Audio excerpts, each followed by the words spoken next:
Okay, hello. Good morning. Um, we're coming to you from three different places again this morning. Josie's in South Dakota, of course. I'm in North Dakota. And we have the beautiful Kimberly Rolandson coming to us from, are you in Arizona? You are, correct? Arizona today, yes. Oh, we're jealous because even though it's May, it's not warm here yet. It's a beautiful day. For me, Josie, is it like the sun is shining? It's a beautiful day, but it's not warm here Yep. yet. I still needed a little bit of my ring light today. Not quite full Yeah, sun yet. Yeah. yeah. So Kimberly is the owner of the SSI agency, the founder and owner, creator. Um, and that's how we came into contact with each other. I was fortunate enough to attend one of Kimberly's retreats that she held in Scottsdale, and that was in 2022, I believe. And so we've kept in some light contact over the years. We reconnected this past fall, and she graciously agreed to be a guest on the Zero TED podcast. So we're excited to bring Kimberly's story to you all so that you can we were talking about you in our last podcast about like what a powerhouse you are, and so we're hoping that will rub off on all of us. Um, so why don't you tell us a little bit about yourself and maybe your company and how that came about, and we'll kind of see how things flow from there. Awesome. Sure. Well, first of all, thank you for having me in your space this morning. I always take that with great honor and total gratitude. So thank you for inviting me in. Talking about myself, I think I'm rather a boring person. I don't like talking about myself very much, but to give you some context, yes, I'm based in 93-degree day, warm, sunny Arizona. I've lived here for 20 some years. I'm originally from the Seattle area. So I went from rain to sun, and it couldn't be any better for the soul. So I just clocked 51 years old. So I've spent half of my life in the training industry. So I started at 25 working with an organization, a global organization, selling team empowerment, coaching, facilitation.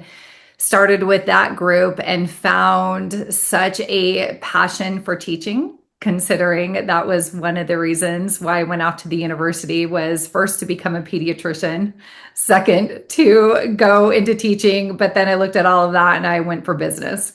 And so here we are, and now I feel what I'm doing is all three of those at some capacity together. So I've, like I said, been in the facilitation world for 26 years, and the what am I teaching? Truly just to simplify it as best as possible is my goal and purpose is to help every single person that I have the honor to come in contact with is to find their voice in this world and to play a game that they never thought was doable or even could have imagined the capacity of the game one can play. And that's what I do. So it's fun. I enjoy it. I honestly don't feel like I've worked in 26 years. And I think that's a testament to lining up and aligning with purpose. 100%.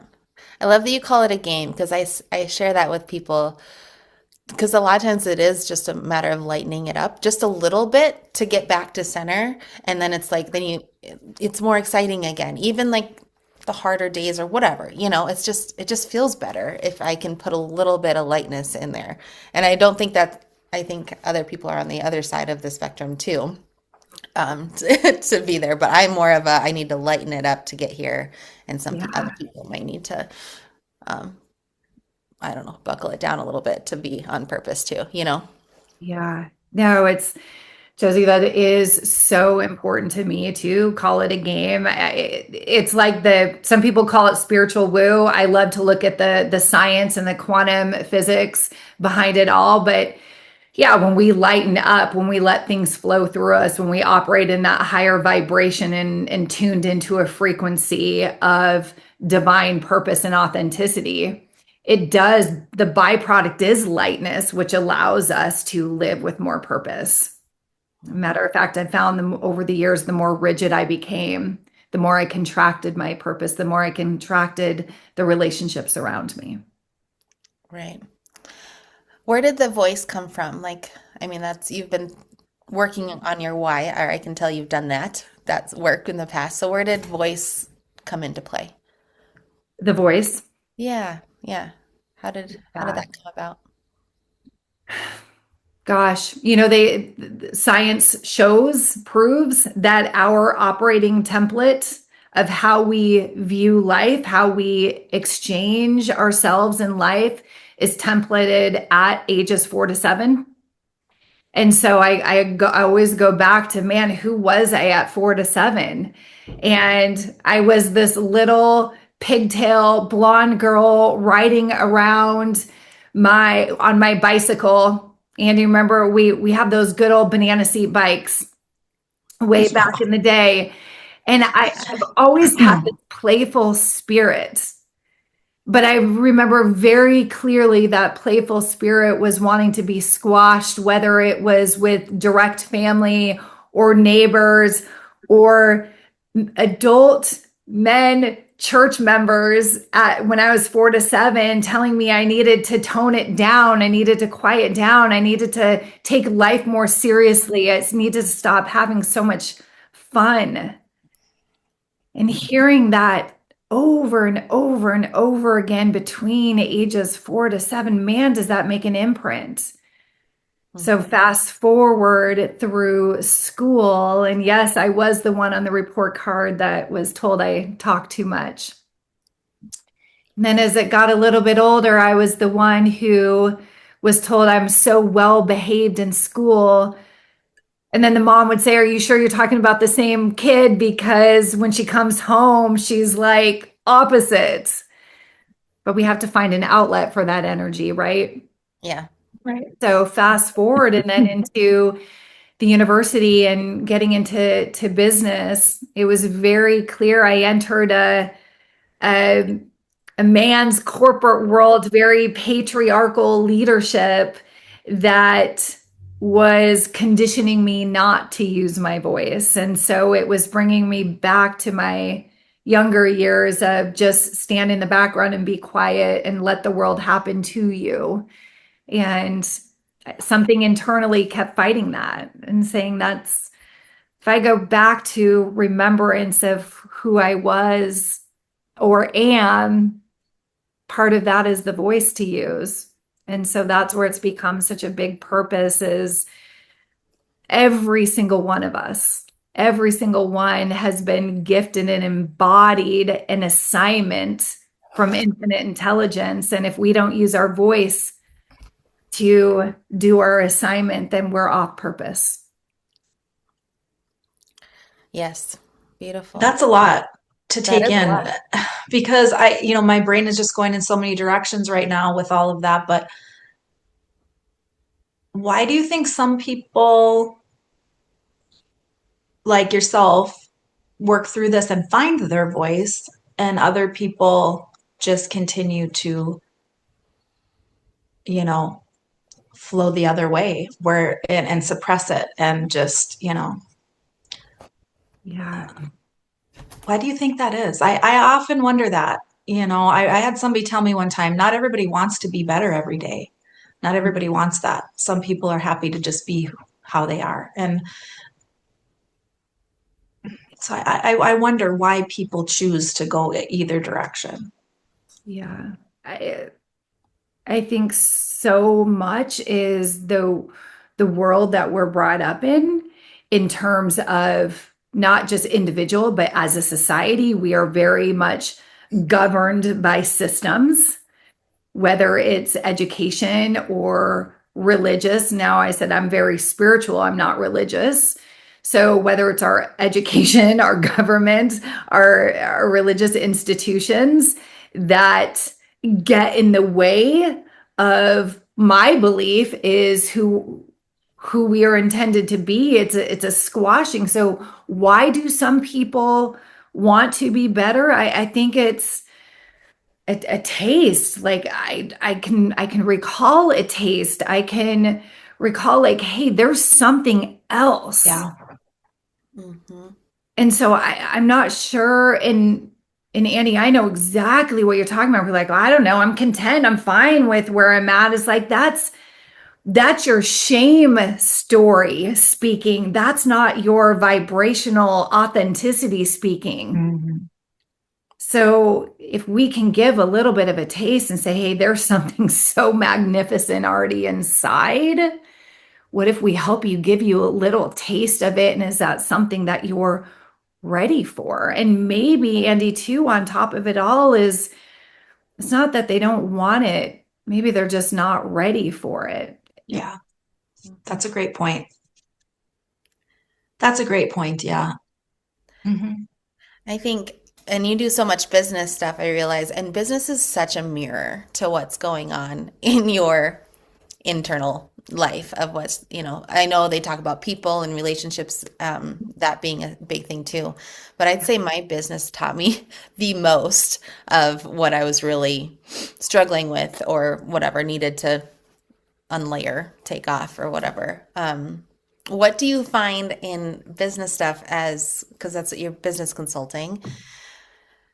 I mean, what is probably one of the biggest things that people are like, oh crap, I need to let that go. I didn't realize it was there before they can up level. Oh my gosh, yeah. Can we just spend the next week talking on this subject? I just, one of my clients earlier this morning, we just had this conversation and we talk about Josie saying exactly what you just said. Everything's a mirror because you are who you are wherever you're at. You do have the game of life of Josie, of Andy, of all of us. We each have our own game of life. And on that playboard, on that board is business you, personal you, friend you, mom you, daughter you, whoever. And it's in this game. And we don't change. Matter of fact, if you change who you are on a different title, you're not authentic because you are who you are, whatever role you're playing. So the business, I think why that is one of the greatest learning grounds in our life is because business has a lot to do with money. Yeah. And I always say money is one of your biggest emotional contact sports. It's going to mirror everything. And matter of fact, why it's so important for personal development in business is because if you already have a personal development area that you need to work on, some things that you've got to clear up and clean up, and you don't, and you go into business, money will only magnify the good, the bad, and the ugly. And so you've got to be able to look at how am I showing up in business because the money will mirror it, right? Yeah. So the biggest thing, and this is what came up this morning, is we talk about your own human self-concept. That we know your outcomes in life can never exceed your self-concept. So your level of personal belief is the limitation of what you grow. And it's the same thing that shows up in business, is that your business then takes on a concept of yourself. So how, so you look at the businesses and the thousands of businesses I've coached over the years, and the ones currently I'm working with right now is the business concept. The limitation is a direct reflection of the person behind it. And if you start letting go of those limits and processing through them, the business's limitations start lifting as well. And it's always the self-worth that determines, you've heard the saying before, and there's so much depth behind it. Your self-worth will determine or predict the business's net worth. You can't deny it. I love that because so much of what we work on is not tangible, self-worth per se, but you can put a number with, that's why finances is so great as a measurement, in my opinion, because you can see the energy back and forth. Not necessarily how much is it you've got saved in your bank account, but like how easy it is to move money back and forth energetically. And it's like, oh, okay, like that I can Yeah. see, but there's a lot of the work that we do that you don't necessarily get to see it. It's kind of subjective in a way. So that's cool. I love that. Yeah. Love it. Yeah. And it takes time. And that's where it's like, too, in business, you better have patience, right? Yes. Yes. Yeah, Because especially that's when probably you what I make have a to work on. decision to shift, Mhm. you've got to have some patience there. It's got to manifest everything. Josie, back to you is, yeah, everything is energy. We know this from sixth grade science class that energy can't be created or destroyed. It's just always changing form. And so whatever, and this is one of our big charts. I think, Andy, we talked about this recently, why I'm so big on frequency. The frequency that you're tuned into, whether a frequency of abundance or a frequency of scarcity, is going to determine your outcome. So we know this to be true. The frequency you're tuned into determines the thoughts that you have.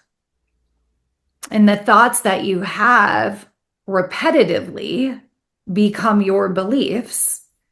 The beliefs that you have determine the actions that you take. The actions that you take predict and determine the energy you're putting out there. And the energy you put out there determines not what traditionally you would hear your outcomes. We love to say at the SSI agency, it's not your outcomes, it's the energy that goes out determines what's incoming. Right. Everything that is incoming back to you once began as the frequency you're tuned into. So if you are a business owner, if you have a business, talking on that line, and you are struggling with the financials, right away, I know we're going to start with your frequency, because somewhere you're tuned into a lack base or a scarcity based frequency. That's determining why there is a shortage of incoming, or it's incoming going right back out because your capacity to hold it hasn't elevated. Right. But it is all in the formless until it becomes form. Right. I think that's really important for people to remember or to think about is capacity, your capacity to handle it on Yeah. both levels, high and low. There's and then you can shift your capacity each direction. So it's very empowering. Like you have control of it. It's something that you can do. You can do it. It's just a matter of practicing and kind of a lot of times shifting our mindset around what that means. Yeah. Do you think that that's the number one? I mean, if you had to say what's the number one thing that holds people back in business? And do you work exclusively with women, or would you just say mostly with, or exclusively with women?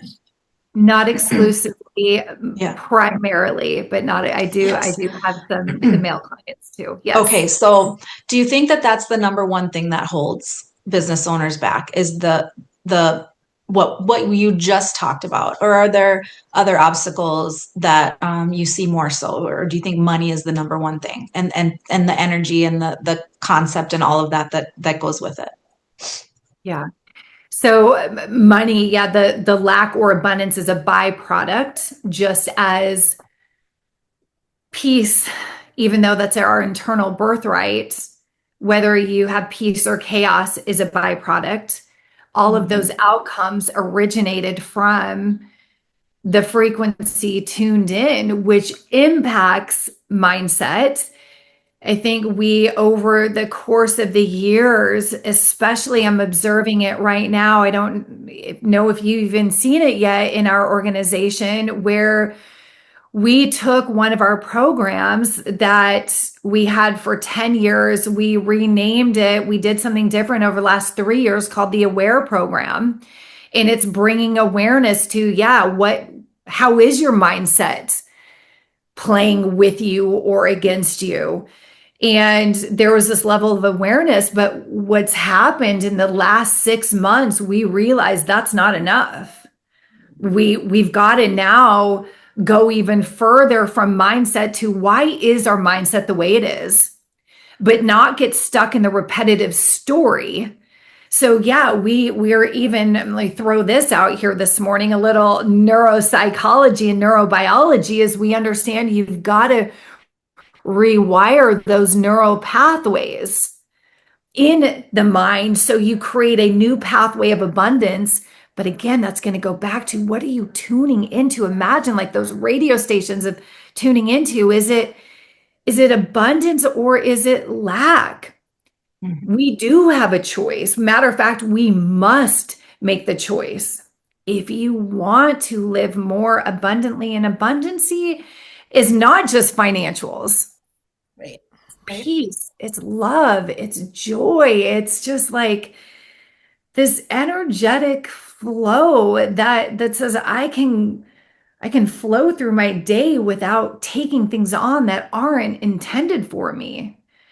Right? So Andy, to answer your question in a very, I know, long way, I wish I could give it a yes, but yes is part of it. Mindset is part of it, but we got to go back so we can now rapidly move forward into what we call now the shift. Is because I think we as a society have become super almost like intoxicated by sharing our same story again and again and again and again. And all that is doing is deepening the neural pathway of that story, which is commanding our thoughts to stay the same and our beliefs to stay the same. And if our incoming isn't working for us, we know we've got to go back to what frequency are we tuned into to create a new neural pathway that says, I am made for more. I am made for abundance. I am that I am. Therefore, I can create. And so mindset is the big piece of processing, but then it goes further into science is really proving to us now at this point, it's becoming more known and talked about is we can process through mindset. We can shift mindset. But our body is the last thing to release our stories. Yeah.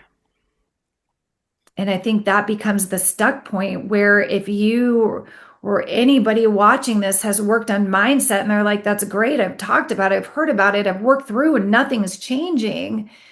Things are changing and things have changed. Otherwise, you wouldn't have this conversation. You wouldn't have the awareness piece.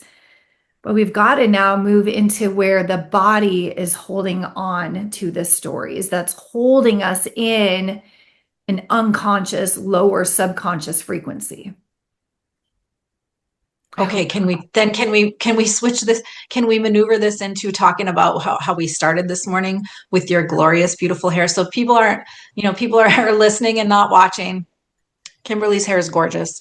It's the first thing that I said this morning was how glorious her hair is. And what was your response? Because it ties into what you just said. Yeah, it ties in and going back to the body is I started a journey months ago knowing that little context, I've been a runner since I was 12 years old, ran marathons, had a major injury, snapped my calf muscle in half. And my body didn't function the way it used to be. And if you are a runner, you will know this is when you can't move your body or any part of your body that you have been used to using and you can't use it. Man, is that a mind game as well? You see and that's the evidence that we are everything inside of it. It's all interconnected. It's all interconnected from the physical to the metaphysical parts, the seen and the unseen. It's all interconnected. And so told Josie, I was like, well, your hair, it's like it's finally growing. For years, it literally stopped growing. It stopped growing. I was under pressure. the normal pressures, losing my mom, walking with my mom as she was at the end of her earthly life here, and the body was no longer releasing what it was intended to release. And so I started a lot of somatic healing. And Josie, when I remember our conversation at the coffee shop asking about the soleus muscle, I'm like, how did I not know? The soleus muscle is the second heart of our body. It's what's pumping the blood back up. And knowing that's where I had so much scar tissue. And then if you talk about the metaphysical side of the healing of our body, we know anything that has to do with calf also is the metaphysical holdup of the fear of stepping forward, of stepping into something. So I had all this stuff going on in the calf. And so I did so much cupping and scraping and having my therapist work through that in the release of it. Not only has it allowed my body to fully heal itself. Yesterday, I ran 45 minutes pain-free, where I could have gone longer, but I was in a class and I was limited on time. But what it's done is you heal the body, it continues to heal everything else, from the physical to the mental to the emotional and to the spiritual connection. And releasing it, man, does it feel good when your body is working the way it's intended. And so not only being able to run, but also just having that release, 40 some pounds of inflammation gone. Wow. Wow. Okay, two things. One is to think about all the things that could have been affecting that soleus. It's like we're trying to find this one thing that's like messed everything up, right? And it's not. It's very rarely that. It's very rarely that. And the second is that as soon as you had one release, how much changed in your entire body. It didn't just change in the calf, right? It's all connected and it's all going to take care of. It's just like it compensated because of the problem, it's going to compensate because of the release. And so just to be Absolutely. ready for that and allow it to happen. Yeah. And And can I ask, after yeah, that release, did you have any days that felt pretty uncomfortable because you were detoxing or you were, you know, going through something? I also, one of my other healers that I work with, she asked me that same question. And so I didn't. And the reason why is because for 26 years, I have been so thick and heavy into personal development on myself. And so, again, that was the other testament to when you're working on your mindset and clearing things out, like things are working well. But I knew there was another level of wellness that was being blocked. And that's what my desire was. I wanted to understand, how do I get to that next level, and that was going through the study of two of the body. And it takes me back to that song. When did we learn it in kindergarten? The hip bone's connected to the thigh bone, Yeah. there is so much truth. And man, if it wasn't just a catchy tune that we sang, and if we understood the depth of that way back when, would we have taken things on a little bit different? I think so. And going back to that release, I know, Josie, there's always a detox process. But to help the physical release, when you work on the mindset, when you work on the emotional and the mental aspect of it all, it helps that physical healing journey happen. It was overnight. Yeah. Oh gosh, that's beautiful. And I think that's again a limiting belief, right? That a detox has to feel a certain way. It doesn't. No. But we tend to like just how I asked that, right? It was like, maybe, probably not. It doesn't have to be that way.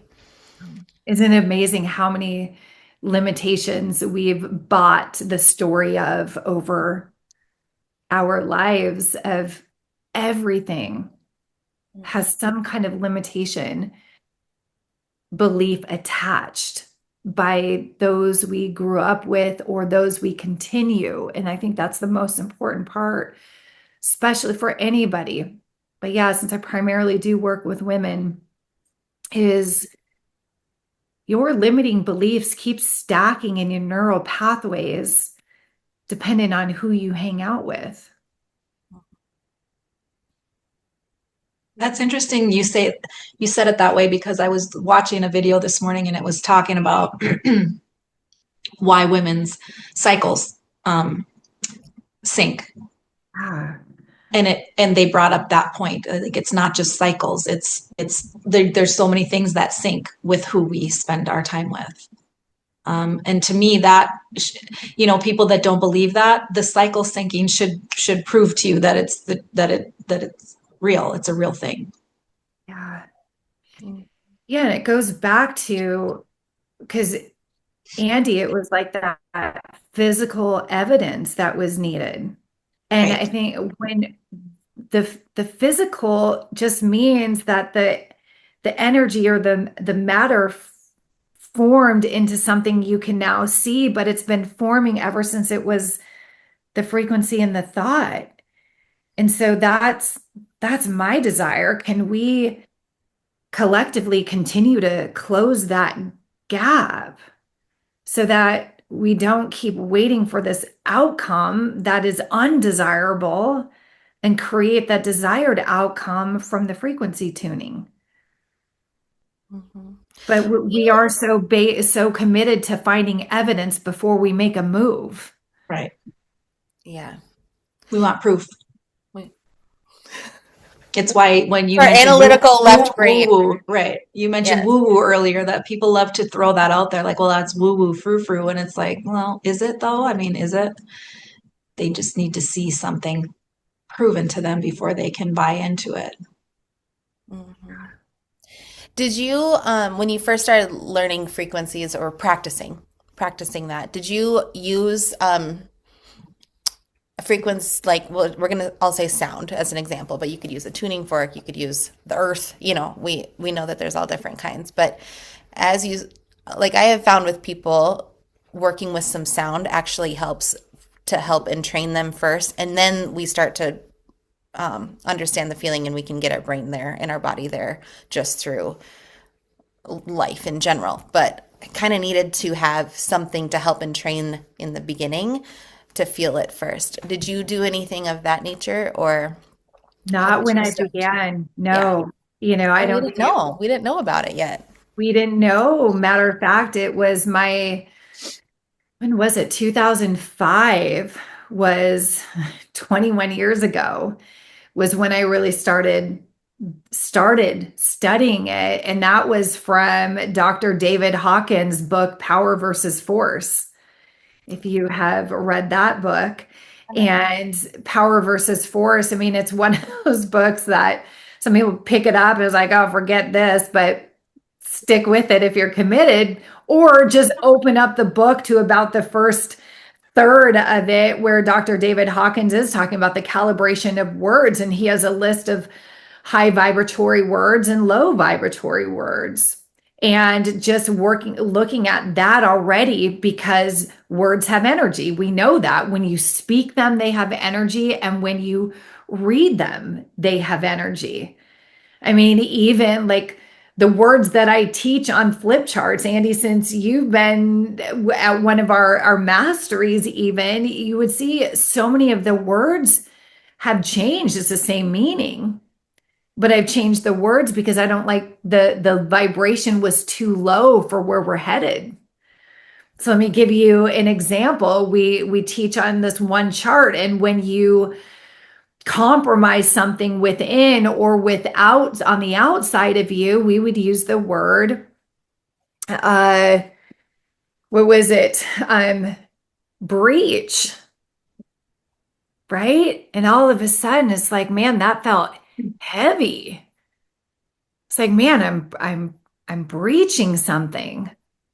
Now we look at it and it's called misalignment. Something misaligned feels a lot less daunting or almost hostage holding. And it gives me direction in the same time of saying, well, I broke something, great, now I'm screwed. Or is it something misaligned?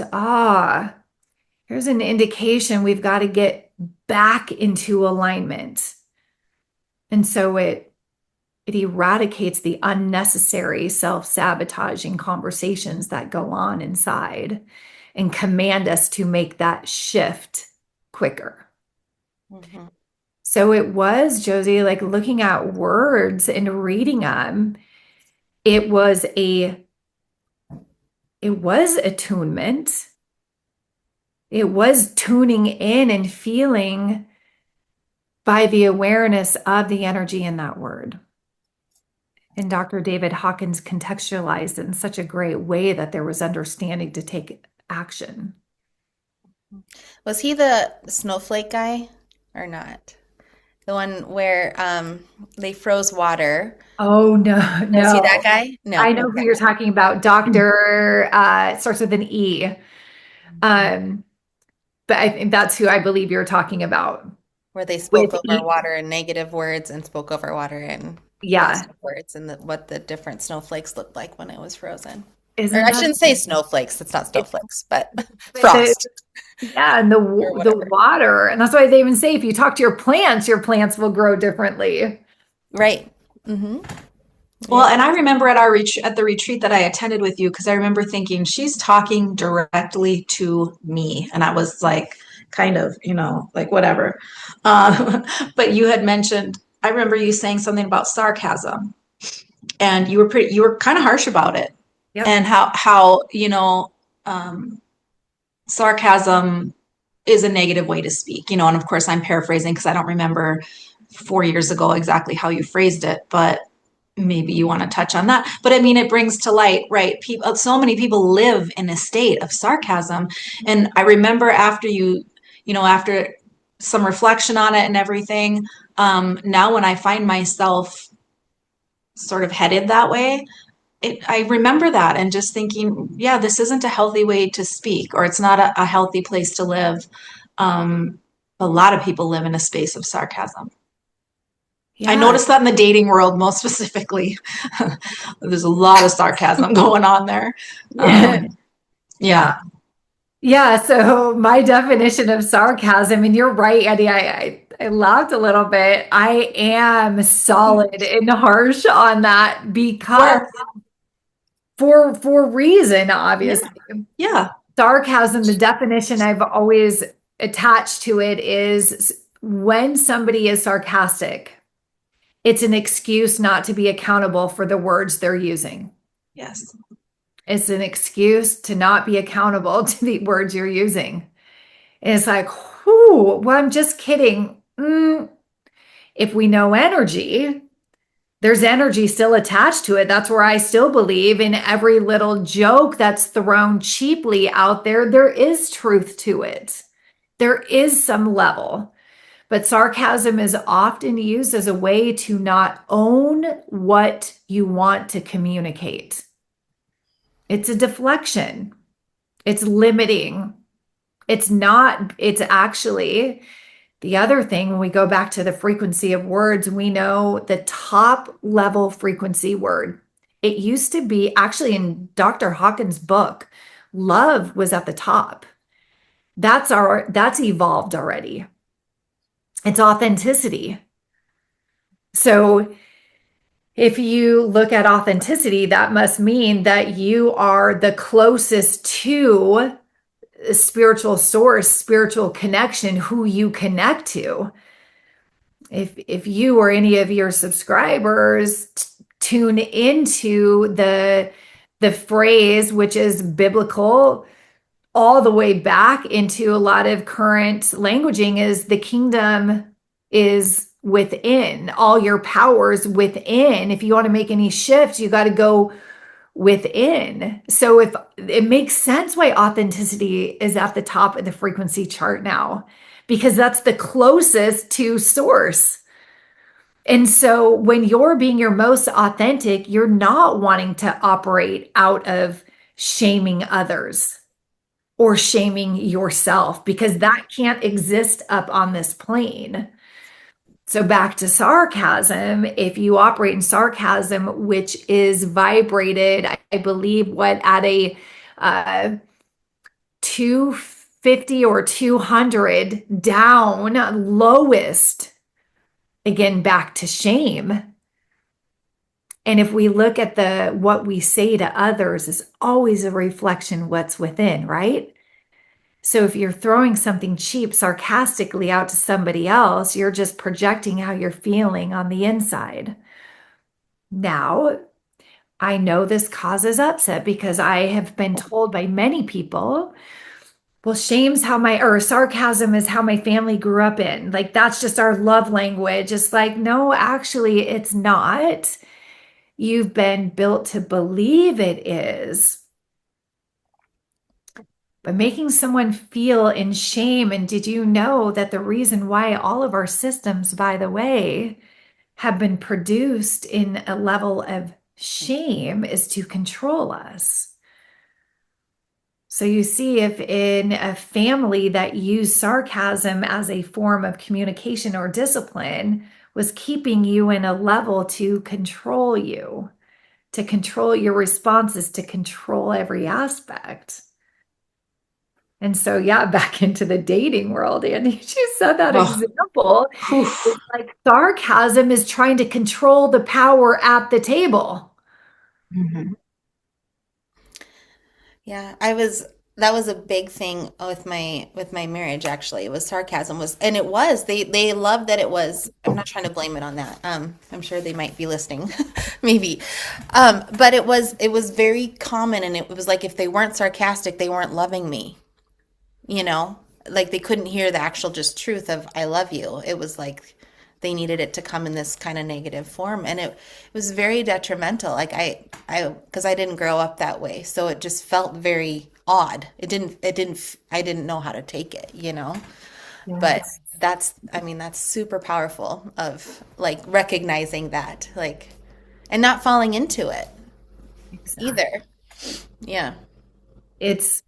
It is, because you're right. And I could hear, and I had uncles that were very much into sarcasm, and it never sat well with me. I didn't understand it from that very young age of why are we tearing each other down?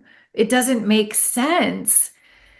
But then also fast forward as you start knowing and understanding and seeing things in different levels and perspectives is, gosh, it's not that you were doing it out of love, or if you've ever heard, well, I'm just sarcastic. If you don't hear that from me, then that means I don't love you. Like, right? Like, Yes, that's same going thing. back Yeah. to that. Or you can't take a joke. That's the Exactly. one I had always is like, that's not what it is. Yeah, because it's the relationship that person held with their own self-love. And when you understand that, it's like, gosh, man, this makes sense, which makes sense even more why it's detrimental to anybody. Yeah. And honestly, it's a badge of honor to be sarcastic. I have found, like, I'm on, dating apps and stuff, and it says, I'm sarcastic. I'm like, no, thanks. I can't, Yeah. or if you can't take a joke. And I'm like, Yeah. you know what? Lighten up. You need to lighten up, you know. But It's like, yeah, it's just like I'm good. Yeah. No, it's like it's not a badge of honor. It's just you informing me you have yet figured out a way to process your own emotions and to increase your own self-concept. Oh yeah, yeah. So it's a great warning label. Oh yeah, Mhm. I love it when they actually, instead of just doing a picture, they actually write some things down. And I shouldn't say just men, because if I was going for friends too, it'd be the same thing. Like Mhm. I would look at the words the same and feel them out, and I'm so thankful when they write words down. It speeds things up for me so much more than just a look. It is so funny too, because Andy, what you just said on if they would say, oh, well, if you would just lighten up, isn't it the Read it. truth Uh-huh. that the people that tell you to lighten up are probably the most uptight people you'll ever meet? Mm. Yeah. Right? It's true. It's Yes. Yes. 100%. Mhm. So it's like, Unlike us, we're so enlightened, but and there's some sarcasm there, because I'm working on it. We work on it, and again, I come to the person who told me not everybody tries to get better every day, and I wonder why. Why would you not want to every day work on getting better? And so I think that's a great way actually to close out our time together today, because Kimberly, this conversation with you has made us better. And I'll reference that. That has been in my mind for 4 years, and every time I hit that sarcasm, that, I think of Kimberly. And so like, thank you. Thank you for what you do and what you bring to the world. And we hope that, some of our listeners now can go find you and experience some of the things that you have to offer through the SSI agency. So Follow her on Facebook though, or Instagram. I don't know which one you're on. I see you, but I can't remember well, which platform we're I'm on. When Instagram, Facebook, everything, the SSI agency. Yeah. you give so much, just good content. I enjoy your stuff a lot. So, what do you have coming up next? Do you have a Oh my gosh, we have retreat coming up? so much coming up. One of our, what we call our entry level, which is our day and a half coming up actually in Minneapolis, June, I think it's 6th and 7th, a Sunday, Monday, a day and a half. It's our program, The Shift. So we have that coming up. We've got multiple retreats, but on our website, you can find all the dates. And I know too that if this is your first exposure, hearing some of this, it might sound a little intense, even though it is meant to be the exact opposite. I think we take life way too seriously. We make life way too complex. It is actually incredibly simple. And if we are accountable to our most authentic self, we will see how much more joy and peace and love and lightness life truly, truly is. And that when you learn to let go of the things that are holding you back, and when you get a taste of the most beautiful you there is, it's like this gateway drug to getting into finding a life that makes sense. We've been talking so much at the agency recently of that. Once you can simplify your life, all of your desires multiply. So first simplify to multiply. And so that's what we teach. Yes, coming in from 26 years of training, there's a lot. It doesn't happen overnight, but I promise you this, with everything else in this world speeding up. And one of my mentors who passed away recently, Dr. Gladys threw in this quote, and I'll leave it with you at this, is Dr. Gladys says, once you know better, and this is different, by the way, from Dr. Maya Angelou. Dr. Maya Angelou says, once you know better, then do better, right? Dr. Gladys, she one-upped it for us with our level of responsibility. It's a sucker punch in a beautiful way. She says, once you know better, everything then is a choice. And so it's your choice to live in more light, abundant outcomes of life and to experience more joy. Or it's your choice to stay where you're at. But either way, your choice predicts your outcomes. Right. And That's great. thankful for the choice, right? Yes. 100%, Josie. What an honor that we have been given the power to make the choice. Thank you. Thank you, Kimberly, so much.